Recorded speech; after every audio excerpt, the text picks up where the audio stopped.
और इससे आगे एक तीसरी चीज आ रही है।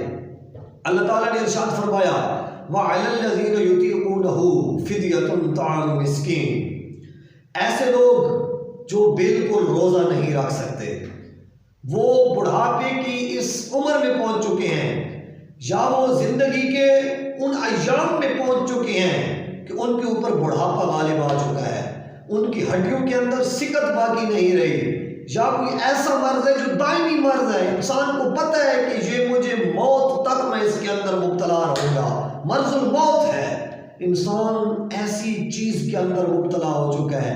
तो रब तआला ने इरशाद फरमाया फ़िद्यतुन ताअमु मिस्कीन, तो ऐसे शख्स को चाहिए कि वो अपने हर रोजे का फिदिया अदा करे।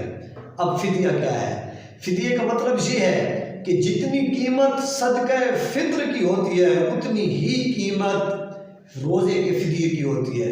जितना आप फितराना अदा करते हैं, सदका फित्र अदा करते हैं माह रमज़ानुल मुक़द्दस में, उतनी ही कीमत रोजे के एक रोजा, हर रोजा जो वो बीमार शख्स या बूढ़ा शख्स जो उम्र के उस हिस्से में है कि वो रोजे नहीं रख सकता, तो उसके लिए ये ज़रूरी है कि वो अपने हर रोजे के बदले में फिदिया अदा करे, और फिदिया इतना हो कि जितना सदका फित्र होता है, जितनी सदका फित्र की मिकदार होती है उसके मुताबिक फिदिया अदा किया जाए। तो देखिए लोगों, अल्लाह ताला अपने बंदों से कितनी मोहब्बत करता है। अल्लाह ताला ने इबादत का मुतबादिल पैदा फरमा दिया, यानी जब वो फिदिया अदा करते रहेंगे तो अल्लाह ताला उनके फिदिया अदा करने की वजह से उनको रोज़ों की इबादत का सवाब अता फरमाते रहेंगे। तो ये अल्लाह ताला की अजीम करम नवाजी है, ये अल्लाह ताला के अपने बंदों से मोहब्बत है। तो हमारा भी ये हक बनता है कि हम उस रब की तरफ रुजू करें। लोग 11 महीने लगातार 11 महीने मुसलसल हमारा रब हमें खिलाता है, माह रमज़ान में भी खिलाता है, बस सिर्फ इसमें फ़र्क ये है कि इंसान को दिन के अंदर अपने आप को रोक के रखना होता है। 11 माह मुसलसल रब ताला हमें खिलाता है। एक महीना हमारे ऊपर अल्लाह ताला ने रोज़ों को फ़र्ज करार दिया, हम इससे गाफिल हो जाते हैं। कुछ लोग ऐसे होते हैं कि सेहतमंद होने के बावजूद रोजे नहीं रखते।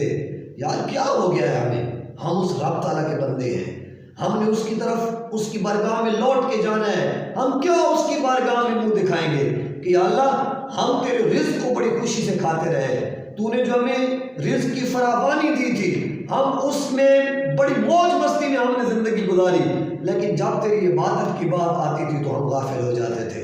लोगों, हमने रब की बारगाह में जवाब दे होना है, इसलिए आज से ही खुद को तैयार करें कि हमने उसकी बारगाह में आके झुकना भी है, और जो चीज़ें रब ताला ने हम पर फ़र्ज की हैं हमने उनकी तकबीर भी करनी है। अल्लाह ताला की बारगाह में दुआ करते हैं, अल्लाह ताला समझ के अमल की तौफीक अता फरमाए।